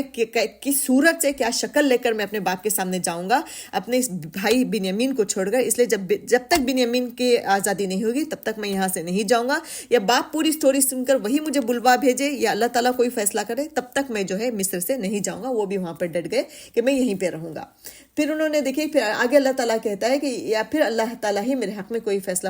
کر دے، وہ سب سے بہتر فیصلہ کرنے والا ہے۔ تم جا کر اپنے والد سے کہو کہ ابا جان آپ کے صاحبزادے نے چوری کی ہے، ہم نے اسے چوری کرتے ہوئے نہیں دیکھا، جو کچھ ہمیں معلوم ہوا ہے بس ہم وہی بیان کر رہے ہیں، اور غیب کی نگہبانی تو ہم نہیں کر سکتے۔ آپ اس بستی کے لوگوں سے پوچھ لیجئے جہاں ہم تھے، اس قافلے سے دریافت کر لیجئے جس کے ساتھ ہم آئے، ہم اپنے بیان میں بالکل سچے ہیں۔ تو جب یہ لوگ گئے باپ کے پاس، انہوں نے باپ کو سارا واقعہ بتایا اور ساتھ میں یہ بھی بتایا کہ اس نے چوری نہیں، ہم نے چوری کرتے ہوئے نہیں دیکھا، لیکن ہمیں یہی بتایا گیا ہے کہ اس کے تھیلے میں سے سامان نکلا تو اس کو چوری کے الزام میں پکڑا گیا ہے۔ تو اس پر دیکھیں کہ جب ایک باپ کے سامنے پہلے وہ ایک بیٹا کھو چکے تھے، اس کا غم سے ابھی تک وہ باہر نہیں نکلے تھے، تو دوسرے بیٹے کی خبر یہ جب 10 حاسد بھائی جا کر دیتے ہیں تو باپ کی کیا حالت ہوئی ہوگی، کیسے انہوں نے اس کو برداشت کیا ہوگا۔ تو باپ نے یہ داستان سنی تو قرآن کہتا ہے کہ وہ کہتے ہیں کہ دراصل تمہارے نفس نے تمہارے لیے ایک اور بڑی بات کو آسان بنا دیا، ایک اور بڑی بری بات کو۔ ظاہر سی بات ہے وہ بھی ایک انسان تھے، نبی تو تھے، لیکن غیب کا علم نہیں رکھتے تھے نا، اسی وجہ سے وہ نہیں جان رہے تھے کہ واقعی سچ میں جو ہے ان کے ساتھ یہ معاملہ ہوا ہے۔ غیب کا علم نہیں رکھتے تھے، انسان تھے، انسان ہونے کے ناطے دوبارہ سے انہوں نے ان کے پر شک کیا۔ پہلے بار تو ان کو پورا یقین تھا، اس مرتبہ انہوں نے شک کیا کہ ہو سکتا ہے کہ تم کو دوبارہ سے ایک اور غلطی کرنے کے لیے تمہارے نفس نے تمہارے لیے آسان کر دیا ہو۔ تو پھر بھی انہوں نے یہاں پہ بھی دیکھے کہ حضرت یعقوب علیہ السلام نہ ان کو بدوا دیتے ہیں، نہ ان کو گھر سے باہر نکالتے ہیں، نہ ان کو برا بھلا کہتے ہیں، گالی گلوچ نہیں کرتے، بلکہ کہتے ہیں کہ اچھا اس پر بھی میں صبر کروں گا اور بخوبی کروں گا، اور ساتھ میں اللہ تعالیٰ سے اپنی امید جو انہوں نے اسٹرانگ امید لگائی ہوئی تھی اس کا اظہار بھی بچوں کے سامنے کرتے ہیں کہ بعید نہیں، دور نہیں کہ اللہ تعالیٰ ان سب کو مجھ سے ملا دے، کسی حضرت یوسف کو اور یہودا جو بھائی رک گیا تھا وہ، اور بنیامین کو، ان سب کو جو ہے اللہ تعالیٰ ملا دے۔ تو یعنی کہ غصے میں بھی، تکلیف میں بھی، نہایت اذیت میں وہ گزر رہے تھے۔ ایک اور بیٹے، 2 بیٹے بلکہ ان کے دور ہو گئے تھے، 3 بیٹے یہ ملا کر. اس کے باوجود اتنی مشکل میں بھی وہ ایک طرح سے بچوں کے سامنے اپنے صبر اور ضبط اپنی زبان پہ لگام دے کر ایک بہترین تربیت وہ جو ہے خاموشی سے وہ بچوں کی کر رہے تھے. اور اللہ تعالیٰ سے جو امید، اللہ تعالیٰ کے جو کام ہے اس پر بھی ان کا یقین جو تھا، وہ اس کے ذریعے بھی وہ اپنے بچوں کی تربیت کر رہے تھے. ان کو ایک سبق دے رہے تھے کہ اللہ تعالیٰ پہ بھروسہ رکھنا چاہیے، چاہے کتنے بھی برے حالات کیسے ہوں. ہماری زبان، ہمارا نفس ہمارے کنٹرول میں ہوں، اور ہمیں جو اللہ تعالیٰ سے جو امید ہے وہ اس کو ہمیں ڈسکنیکٹ نہیں کرنا ہے. ہمیں اللہ تعالیٰ کی ذات سے ہوپس جو ہے ہمیشہ اسٹرانگ ہونی چاہیے. تو یہ سبق انہوں نے اپنے بچوں کو دیا، اور آگے کہا کہ وہ سب کچھ جانتا ہے. دیکھیں اللہ تعالیٰ کی تعریف، اس مصیبت میں بھی وہ اللہ تعالیٰ کی تعریف بیان کر رہے ہیں کہ دور نہیں کہ اللہ تعالیٰ ان سب کو مجھ سے ملا دے. وہ سب کچھ جانتا ہے، اور سب کے سب کام حکمت پر مبنی ہے. یہ جو کچھ بھی میرے ساتھ ہو رہا ہے وہ حکمت پر مبنی ہے. خود اپنے آپ کو بھی دلاسا دے رہے ہیں اور ساتھ میں بچوں کی تربیت بھی کر رہے ہیں. پھر وہ ان کی طرف سے منہ پھیر کر بیٹھ گئے. تھے تو انسان ہی، غم تو دکھ تو ہو رہا تھا، ناراضگی کا اظہار بھی کرنا تھا کیونکہ انسان تھے. تو وہ کیا کہ اپنے بیٹوں کے سے منہ پھیر کر بیٹھ گئے اور کہنے لگے ہائے یوسف. پھر دوبارہ انہوں نے اپنا یوسف کا غم تازہ کیا. دوبارہ سے ان کو یوسف یاد آ گئے تو یوسف کو یاد کر کے رونے لگے. وہ دل ہی دل میں غم سے گھٹے، قرآن کہتا ہے کہ دل ہی دل میں غم سے گھٹا جا رہا تھا اور اس کی آنکھیں سفید پڑ گئی تھیں. تو اس غم کو دوبارہ سے یوسف کو یاد کر کے رونے پہ بیٹوں نے کیا کہا، خدا را آپ تو بس یوسف ہی کو یاد کیے جاتے ہیں. نوبت یہ آ گئی کہ اس کے غم میں آپ اپنے آپ کو گھلا دیں گے یا اپنی جان ہلاک کر ڈالیں گے. یعنی یہاں پہ بھی انہوں نے اپنے ایک جو دل میں جو حسد جو بھرا ہوا تھا یوسف علیہ السلام کو لے کر باپ کے سامنے انہوں نے اظہار کیا ہے. تو آپ تو مطلب کیسے برے لہجے میں کہا ہوگا کہ آپ کیسے ہیں، ابھی تک یوسف کو نہیں بھول گئے، اتنے زمانہ ہو گیا اور اب اتنا ہم بھی آپ کے بچے ہیں، آپ اسی کے غم میں گھلے جا رہے ہیں. تو اس پر یعقوب علیہ السلام نے جواب دیا کہ میں اپنی پریشانی اور اپنا غم اور اپنی فریاد جو ہے اللہ کے سوا کسی سے نہیں کرتا. میں تم سے نہیں بیان کر رہا، میں اللہ کی ذات سے بیان کر رہا ہوں کہ وہ میرے بیٹوں کو میرے سے ملا دے. میں تمہیں اس بات سے تکلیف نہیں دے رہا، اور اللہ سے جیسا ہے میں واقف ہوں. وہ حضرت یعقوب علیہ السلام کہہ رہے ہیں کہ اللہ سے جیسا میں واقف ہوں ویسا تم واقف نہیں ہو. یعنی میں جتنے اللہ کے قریب ہوں، جتنا میرا توکل اور یقین اللہ کی ذات پر ہے، ویسا تمہارا نہیں ہو سکتا. اسی لیے میں اللہ سے ابھی تک لو لگا، میں گھل رہا ہوں، میں گھٹ رہا ہوں، میری آنکھوں کی روشنی چلی گئی، لیکن میری امید آج بھی برقرار ہے کہ وہ یوسف سے مجھے ضرور ملائے گا. اسی وجہ سے انہوں نے اپنی دعاؤں کا سلسلہ ختم نہیں کیا تھا. دیکھیں ایک بچہ ہوتا ہے کہ سامنے ہی مر گیا، اس کو نہلایا دھلایا کفن دفن کر آ گئے، ذرے دن میں اللہ تعالیٰ اس کو صبر بھی دے دیتا. لیکن ایک بچہ ایسا ہے جس کے مرنے کی کوئی خبر نہیں، جس کے بارے میں ہمارے پاس کوئی آتھینٹک نیوز نہیں ہے کہ کہاں ہے کدھر ہے، بس وہ کھو گیا ہے. تو اس کا یہ صبر جو ہے وہ بہت مشکل ہوتا ہے. لیکن حضرت یعقوب علیہ السلام کو ایک اللہ تعالیٰ سے امید تھی کہ یوسف ہیں زندہ، لیکن کہاں ہے یہ نہیں پتا تھا. تو اس سے یہ بھی پتا چلتا ہے کہ کوئی بھی ولی بزرگ کتنے بھی بڑے لیول کے تقوی پر ہوں، ان کو غائب کا علم نہیں ہوا کرتا. یہ نبی تھے اللہ کے، تو اس کے باوجود بھی ان کو علم نہیں تھا کہ یوسف کہاں ہے کدھر ہے. بس ایک یقین سا جو ہوتا ہے نا دل میں، ہوتا ہے نا کہ کوئی بھی چیز کھوتی تو ہمیں لگتا ہے نا کہ نہیں وہ گھر میں ہی ہوگی کہیں، تو مل بھی جاتی ہے. تو اس طرح کا ان کا، چونکہ وہ نبی بھی تھے تو اس طرح ان کا ایک یقین اللہ تعالیٰ کی ذات پہ تھا کہ وہ ہے موجود، لیکن کہاں ہے پتہ نہیں ہے. تو وہ جو موجود ہونے کا جو یقین تھا، اس یقین کی بنیاد پر وہ اللہ تعالیٰ سے ہمیشہ جو ہے وہ دعائیں کرتے تھے کہ یوسف سے ملا دے، یوسف کہاں ہے. لیکن غم میں انسان ہونے کے ناطے وہ غم میں جو ہے وہ گھلے جا رہے تھے، ان کی آنکھوں کی روشنی جو ہے وہ ختم ہو چکی تھی. تو دیکھیں کہ انہوں نے کہا کہ میرے بچوں، پھر اس کے بعد انہوں نے کہا کہ میرے بچوں جا کر یوسف اور اس کے بھائی کی کچھ ٹوہ لگاؤ، اللہ کی رحمت سے مایوس نہ ہو، اس کی رحمت سے تو بس کافر ہی مایوس ہوا کرتے ہیں. تو ایسے حاسد بھائی جو اتنے بڑے کرائم کر چکے ہوں، ایسے بچوں کے سامنے بھی حضرت یوسف علیہ السلام اللہ تعالیٰ سے ٹوہ لگانے، اللہ تعالیٰ سے پر توکل کرنے، اس کے پر یقین کرنے، اس کے پر مایوس نہ ہونے کی تعلیم انہوں نے کبھی ختم نہیں کی. یہ بہترین سیکھ ہے ہمارے لیے کہ ہم چھوٹی چھوٹی چیزوں پہ بچوں سے جو ہے کہہ دیتے ہیں کہ کتنی مرتبہ میں اسے کہوں میں اب کہنا چھوڑ دوں گی. ہم چھوڑ بھی دیتے ہیں، ہم کہتے نہیں، ہم ناراض ہو جاتے ہیں، ان کو نماز کو کہتے ہم تھک چکے ہیں، اب بھی اللہ کے حوالے. وہ اللہ کے حوالے کیسے ہوگا؟ اللہ تعالیٰ نے آپ کو اس کا ذمہ دار بنایا، مجھے اور آپ کو اس کا ذمہ دار بنایا، تو وہ کیسے اس کے حوالے ہوگا؟ جب تک میرے ہاتھ میں میرا بچہ ہے، جب تک میری جسم میں میری سانس ہے، میں بچوں کی تربیت کرتی رہوں. یہ ہمیں سیکھ ملتی ہے انبیاء کے ان اسٹوریز سے، ان واقعات سے ہمیں سیکھ ملتی ہے کہ انبیاء جو ہیں آخری دم تک انہوں نے جو ہے اپنے بچوں کو نہیں چھوڑا، برابر مسلسل. اتنی گندی حرکتیں انہوں نے اپنے، ظاہر سی بات ہے ایک بھائی کو قتل کرنا ایک بہت بڑی چیز تھی ان کے نظریے میں، تو انہوں نے قتل کر دیا تھا نا کنویں میں پھینک کر. ایسے بچوں کی تربیت سے بھی حضرت یعقوب علیہ السلام نہیں تھکے، خود گھٹ گئے، خود گھل گئے، خود کی آنکھوں کی روشنی انہوں نے ختم کر دی، لیکن انہوں نے ایک قدم پیچھے نہیں ہٹایا، بچوں کی تربیت کرتے ہوئے ان کو نصیحتیں انہوں نے بند نہیں کی۔ تو اس طرح انہوں نے نصیحت کی کہ اللہ کی رحمت سے مایوس نہ ہو، بلکہ جاؤ یوسف کو بھی ڈھونڈو اور جو ہے بنیامین کو بھی وہاں سے نکالنے کی کچھ کوشش کرتے رہو۔ دیکھیے کہ یہاں پر ایک مرتبہ پھر دیکھیے کہ پھر جب یہ لوگ مصر گئے، مطلب ایک عرصہ ہوا، ان کا غلہ دوبارہ سے ختم ہو گیا، راشن، پھر دوبارہ جو ہے مصر جانے کی ان کو ضرورت پڑی، غلہ لینے کے لیے، راشن لینے کے لیے۔ اب چونکہ ان کے پاس کچھ نہیں تھا، جو بھی مال و دولت جانور تھے وہ سب دے کر وہ غلہ لے کر، اب ظاہر سی بات ہے 10 بھائی 11 بھائی اور باپ کا بھی غلہ، تو کتنا کچھ وہ لے کر جاتے ہوں گے راشن لینے کے لیے، اس کے بدلے میں دینے کے لیے، تو سب کچھ ان کے پاس ختم ہو گیا، کچھ ٹوٹی پوٹی چیزیں رہی ہوں گی، تو وہ لے کر وہ حضرت یوسف علیہ السلام کے دربار میں دوبارہ سے گئے، اور وہاں جا کر انہوں نے کیا کہا انہوں نے کہ ہم کچھ حقیر سی پونجی لے کر آئے، کچھ حقیر سا سامان لے کر آئے ہیں، آپ ہمیں اس کے بدلے میں غلہ دے دیجئے، خیرات سمجھ کر دے دیں، اگر آپ کو یہ ٹوٹی پھوٹی چیزیں گوارا نہیں ہے، اس کے بدلے میں آپ غلہ نہیں دینا چاہتے تو آپ ہمیں خیرات سمجھ کر، یعنی نوبت یہاں تک آ گئی تھی کہ وہ خیرات کا لفظ استعمال کیا ان کے بھائیوں نے۔ قرآن خود کہتا ہے کہ انہوں نے کہا کہ آپ ہم کو خیرات دے دیں، اللہ خیرات کرنے والوں کو جزا دیتا ہے۔ یہ سن کر حضرت یوسف السلام کو نہیں رہا گیا، جب وہ خیرات تک نوبت آ گئی، ٹوٹی پھوٹی چیزیں لے کر آئے تھے جس کے عوض کچھ نہیں ملتا تھا، لیکن وہی ان کو پتا تھا کہ اس کے عوض ہمیں کچھ نہیں ملنے والا اس کے بدلے میں، تو اسی وجہ سے انہوں نے کہا کہ خیرات سمجھ کر دے دیں، کیونکہ اللہ تعالیٰ خیرات کرنے والوں کو پسند کرتا ہے۔ ایک طرح سے انہوں نے یوسف علیہ السلام کے سامنے بھیک مانگی تھی، تو وہ بھیک مانگتے ہوئے جب انہوں نے دیکھا یوسف علیہ السلام، تو ایک مرتبہ پھر انہوں نے اپنے اعلیٰ اخلاق و کردار اور اعلیٰ ظرفی کا مظاہرہ کیا، ان کا دل فوراً پسیج گیا، اپنے بھائیوں کو خیرات مانگتے ہوئے، بھیک مانگتے ہوئے دیکھ کر انہوں نے فوراً وہاں پہ جو ہے اپنے آپ کو نہیں چھپا سکے، بلکہ انہوں نے اپنا اظہار کر دیا کہ میں تمہارا وہی بھائی ہوں جس کو تم کنویں میں پھینک کر آتے، میں یوسف ہوں، پہچانو مجھے۔ قرآن کے الفاظ دیکھیے کہ کس طرح وہ کہتے ہیں کہ تمہیں کچھ یہ بھی معلوم ہے کہ تم نے یوسف اور اس کے بھائی کے ساتھ کیا کیا تھا جبکہ تم نادان تھے۔ یہاں پہ دیکھیں کہ کیسا لفظ استعمال کر رہے ہیں حضرت یوسف علیہ السلام، تم نادان تھے، تم لا علمی میں تھے، تمہیں شیطان نے بہکا دیا تھا، تمہارے اندر جو ہے شیطان نے تمہاری فطرت کو مسخ کیا ہوا تھا، تم برے نہیں تھے، تم نے غلط نہیں کیا۔ یعنی ایک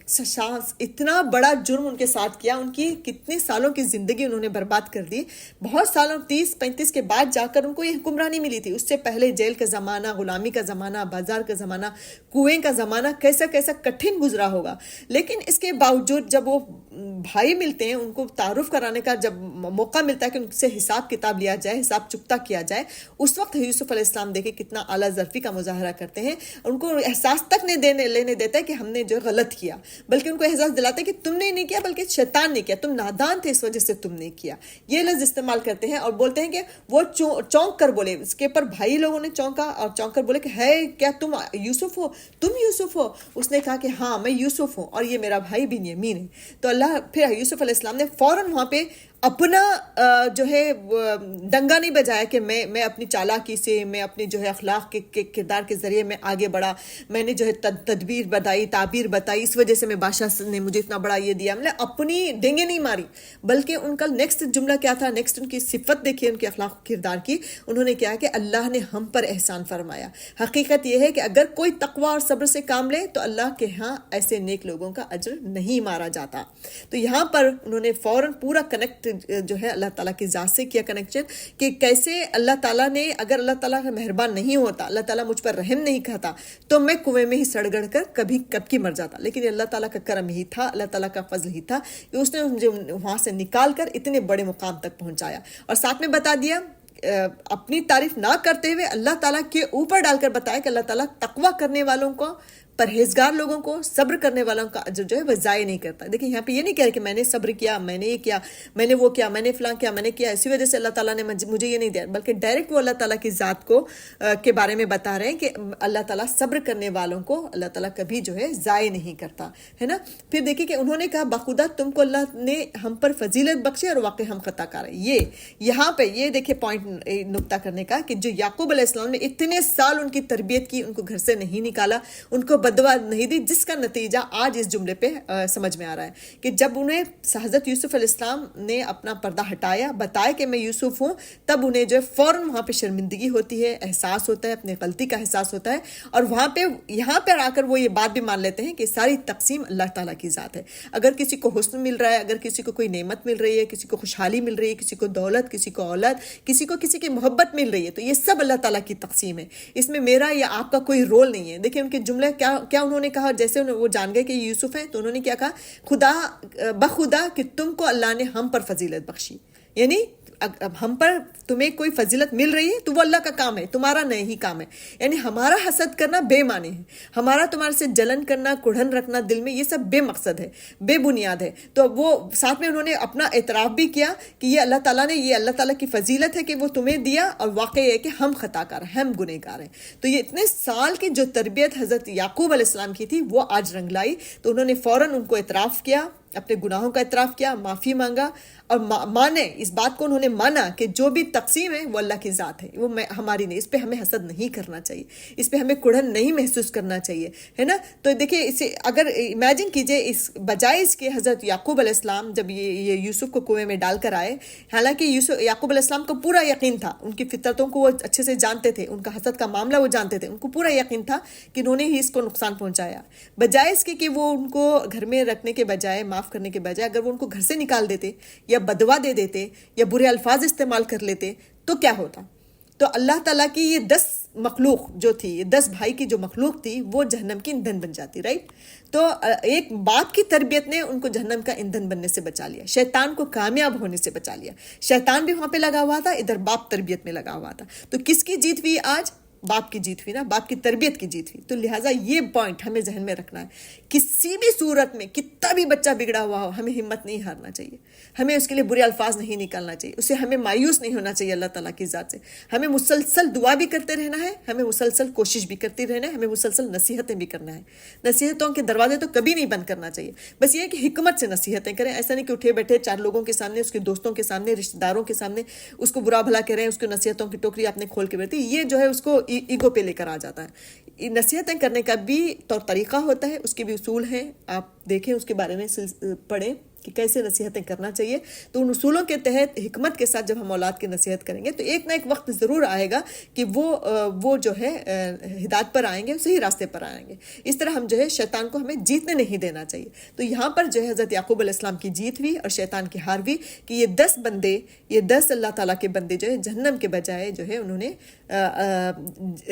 وہ جنت کے مستحق بن گئے کہ انہوں نے معافی مانگی اور اس بات کا اعتراف کیا۔ پھر اس کے بعد دیکھیں، پھر یوسف علیہ السلام اسے کہتے ہیں کہ جب ان کے باپ کی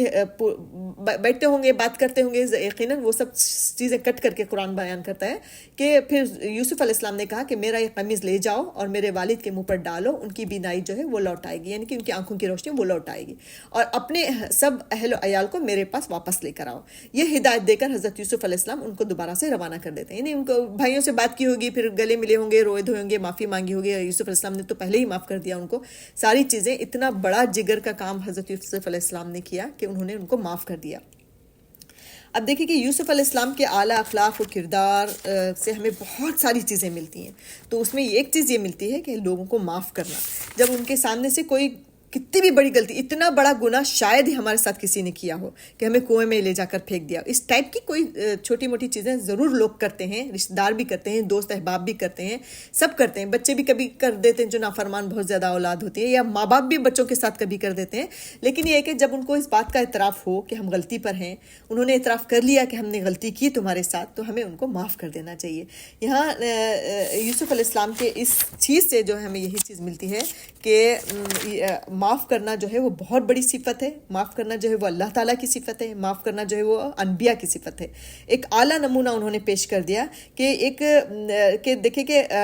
اگر قرآن و شریعت کو دیکھیں، حدیث کو دیکھیں تو بہت زیادہ ترغیب ملتی ہے کہ لوگوں کی غلطیوں کو معاف کرو، کیونکہ اگر ہم چاہتے ہیں کہ اللہ تعالیٰ ہمارے گناہوں کو معاف کرے تو ہم اپنے سے ریلیٹڈ جو بندے، جو لوگ ہیں، ان کو معاف کریں، جو ہمارے ساتھ برائی کرتے ہیں یا ہمارے ساتھ کوئی برا کیا ہو تو ان کو معاف کرتے چلے جائیں۔ قرآن و شریعت میں بھی بہت زیادہ ترغیب ملتی ہے، نبی صلی اللہ علیہ وسلم کی سیرت سے ہمیں بہت زیادہ ایسی چیزیں ملتی ہیں، انبیاء کی سیرت سے ہمیں بہت زیادہ چیزیں ملتی ہیں۔ فتح مکہ کا دیکھیں کہ نبی کریم صلی اللہ علیہ وسلم جب مکہ سے نکلے تھے تو کس حالت میں نکلے تھے. جب تک انہوں نے مکی زندگی میں دین کی دعوت دی، لوگوں نے ان کو اذیتیں پہنچائیں، پریشان کیا، تکلیف دی، کچرا ڈالا، ان کے پر کانٹے ڈالے، ان کے ڈور کے سامنے کانٹے ڈال دیا کرتے تھے. یہاں تک کہ ایک وقت ایسا آیا کہ ان کے خلاف قتل کی سازش کی لوگوں نے. پھر قتل کی سازش کی وجہ سے نبی صلی اللہ علیہ وسلم کو اپنا محبوب وطن، اپنا محبوب شہر مکہ کو چھوڑ کر مدینہ جانا پڑا. اس کے باوجود جب وہ ایک وقت ایسا آتا ہے کہ 10-12 سال کے بعد جب مکہ کو نبی صلی اللہ علیہ وسلم فتح کرتے ہیں، تو جب فتح کرنے کے بعد جب وہ داخل ہوتے ہیں تو مکہ میں کیا کہتے ہوئے داخل ہوتے ہیں کہ آج معافی کا دن ہے، آج معافی کا دن ہے، آج میں نے اس کو معاف کیا، فلاں کو معاف کیا، فلاں امین ہے، فلاں امان ہے، اس کے لیے امان ہے، جو کعبے میں ہے اس کے لیے امان ہے، جو فلاں کے گھر میں ہے اس کے لیے امان ہے، یعنی میں نے سب کو معاف کر دیا. اتنی بڑی بڑی غلطیاں حضرت محمد صلی اللہ علیہ وسلم نے سب کی معاف کر دی. تو انبیاء کی سیرت و کردار سے، قرآن و سنت سے سب سے ہمیں پتہ چلتا ہے کہ لوگوں کو معاف کرنا چاہیے، کیا چاہے کتنی بھی بڑی غلطی ہو ہمیں معاف کرنے کی کوشش پوری کرنی چاہیے.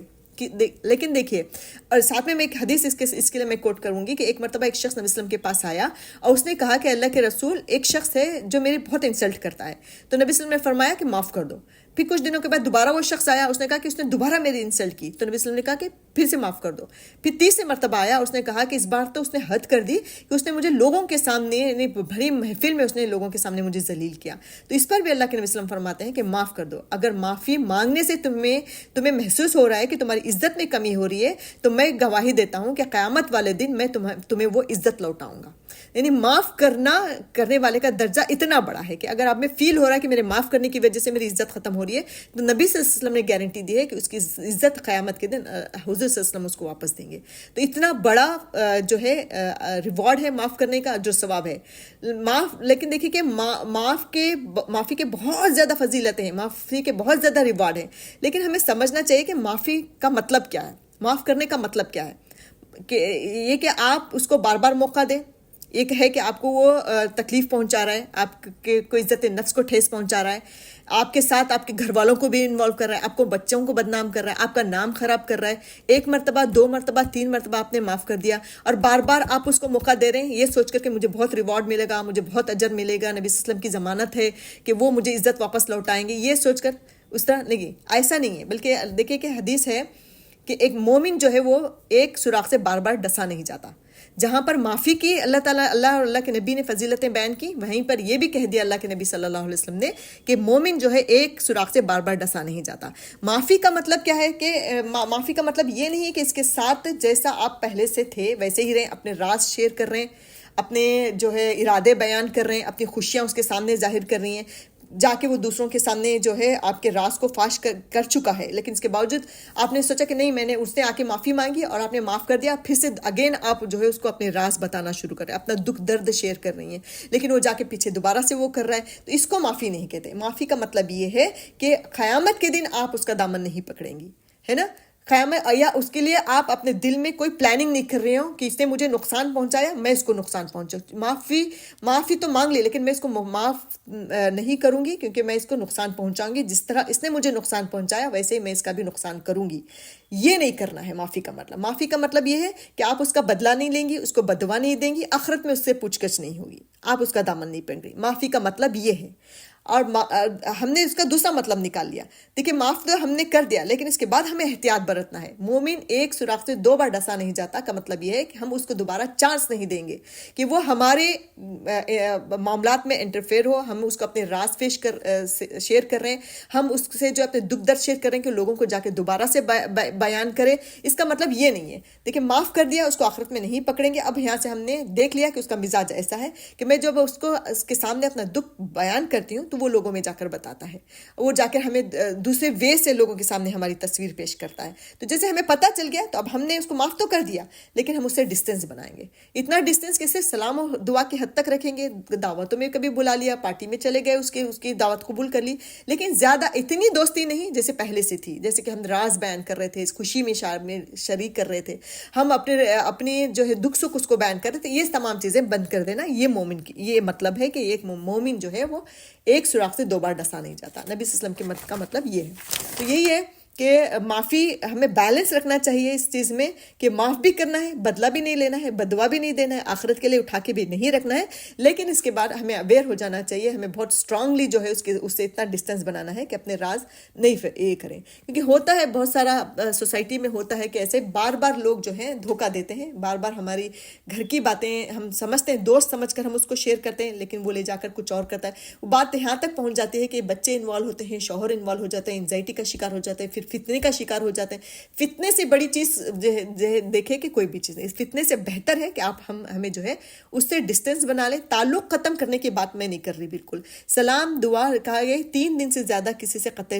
کلامی جو ہے وہ حرام قرار دیا گیا ہے. ہم بات کریں گے، بڑھ کر سلام کریں گے، بڑھ کر ہم اس کو اگر کچھ ہیلپ کی ضرورت ہے تو ہم اس کی ہیلپ کریں گے، لیکن ہم اس کو پہلے جیسا دوست رہیں گے، پہلے جیسا ہمارا رشتہ چاہے بہن کا ہو، بھائی کا ہو. اگر اس نے ہمیں بہت دھوکے دیے ہوں، بہت ہماری عزت نفس کو لے کر کھیلا ہو اس نے، تو ہم اس کو وہ اسپیس دوبارہ نہیں دیں گے. یہ ہے مطلب معافی کا، رائٹ. تو خیر اللہ تعالیٰ مجھے اور آپ کو جو ہے صحیح معنوں میں انبیاء کو فالو کرنے کی توفیق عطا فرمائے، صحیح معنوں میں ہمیں اپنے بچوں کی تربیت کرنے کی توفیق عطا فرمائے، ہمارے اندر بھی انبیاء جیسا صبر و ضبط پیدا کرے، اور ہمیں بھی جو ہے دین کا کام کرنے والا بنے. جو کچھ بھی ہم یہاں پہ سن رہے ہیں یا میں بول رہی ہوں، تو اللہ تعالیٰ ہمیں عمل کرنے والا بھی بخوبی بنائے، بحسن خوبی عمل کرنے والا بنائے. وآخر دعوانا ان الحمد للہ رب العالمین. سبحانک اللہم و بحمدک، نشہد ان لا الہ الا انت، نستغفرک و نتوب الیک.